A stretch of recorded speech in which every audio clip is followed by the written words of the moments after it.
Hello dear friend, স্বাগতম জানাচ্ছি নতুন একটি ভিডিওতে। আমরা এই ভিডিওতে শিখব কিভাবে 16 চ্যানেল হোম অটোমেশন ডিভাইস তৈরি করতে হয়। চলুন আর দেরি না করে ঝটপট ভিডিওটি শুরু করা যাক। আমরা এই ভিডিওতে যে পিসিবি বোর্ডগুলো ব্যবহার করব, এই ধরনের পিসিবি বোর্ড অর্ডার করার জন্য চলে যান JLCPCB.com-এ। সেখান থেকে কোড নাও সিলেক্ট করুন, add to your gerber file select করে গার্ডার ফাইলটি আপলোড করে নিন।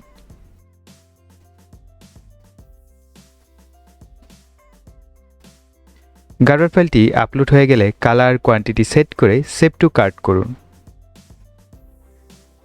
কার্ট থেকে চেকআউট সিকিউরিটিতে ক্লিক করে ঠিকঠাক মতো শিপিং অ্যাড্রেস দিয়ে ক্রেডিট কার্ড বা মাস্টার কার্ডের সহযোগিতায় অর্ডার সম্পন্ন করুন। আমিও বেশ কিছুদিন পূর্বে এই পিসিবি বোর্ডগুলো অর্ডার করি, যা এখন আপনারা আমার হাতে দেখতে পাচ্ছেন। পিসিবি বোর্ডগুলোর কালার, কোয়ালিটি, থিকনেস এক কথায় অসাধারণ মানের।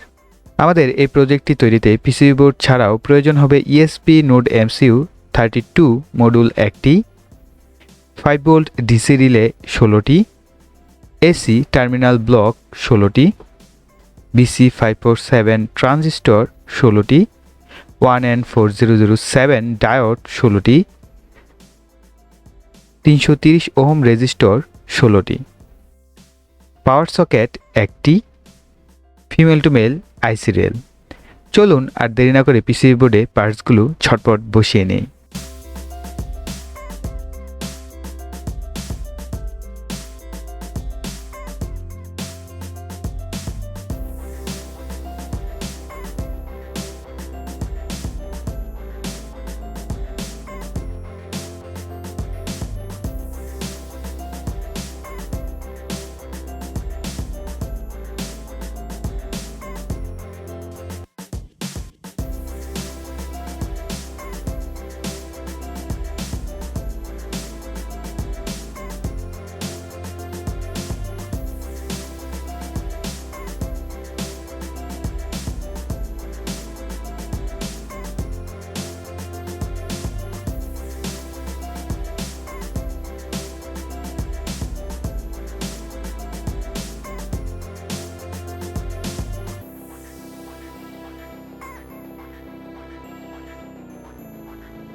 প্রোগ্রামিংয়ের জন্য চলে যান remoteXY.com-এ। সেখান থেকে সুইচ সিলেক্ট করে ড্র্যাগ অ্যান্ড ড্রপ করে নিন। তবে এই অ্যাপসে 4টি লোডের বেশি ব্যবহার করা যায় না ফ্রিতে, সো এর বেশি লোড নিলে দেখবেন 15 সেকেন্ডের জন্য ব্যবহার করা যায় ফ্রিতে। তবে আমি এখানে 8টি লোড নিচ্ছি জাস্ট আপনাদেরকে দেখানোর জন্য যে এই সার্কিটটি কাজ করে। চাইলে আপনারা 16টি লোড নিতে পারেন। সো সুইচ নেওয়ার পর আপনারা এখান থেকে কনফিগারেশনে চলে যাবেন। সেখান থেকে ওয়াইফাই অ্যাক্সেস পোর্ট সিলেক্ট করুন। ডিভাইস ESP32 বোর্ড সিলেক্ট করবেন। মোডে এসে ওয়াইফাই অন চিপ এইটা সিলেক্ট করবেন, তারপর অ্যাপ্লাই করে দিন। আপনারা চাইলে এখান থেকে ব্যাকগ্রাউন্ড কালার চেঞ্জ করে নিতে পারবেন।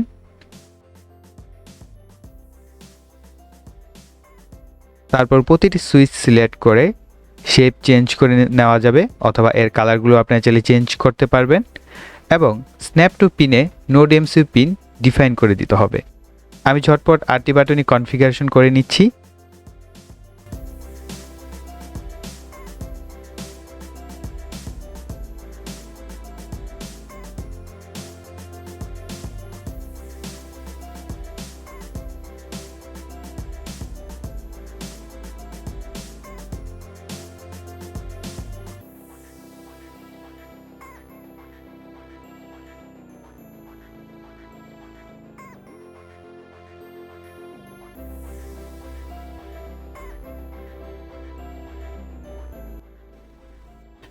কনফিগারেশন হয়ে গেলে গেট সোর্স কোডে ক্লিক করুন।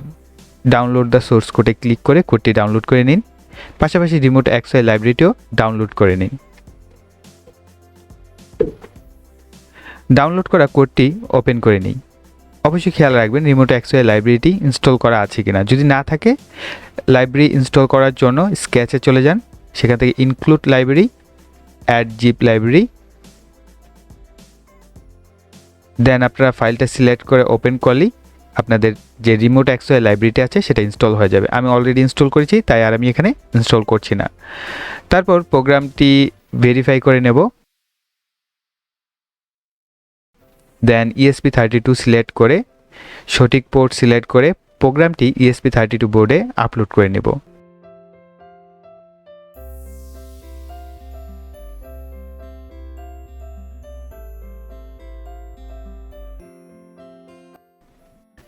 এবার নোড এমসিউটি আমাদের তৈরি ডিভাইসে যথাস্থানে বসিয়ে নেব।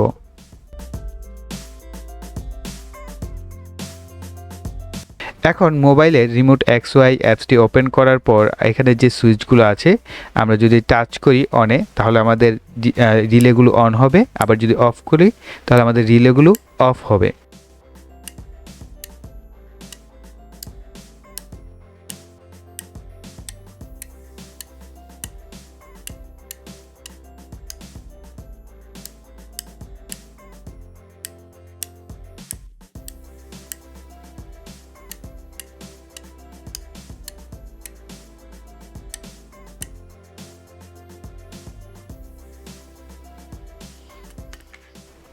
আপনারা দেখতেই পাচ্ছেন নির্দিষ্ট সময় পর আমাদের এই অ্যাপসটি আর কাজ করছে না।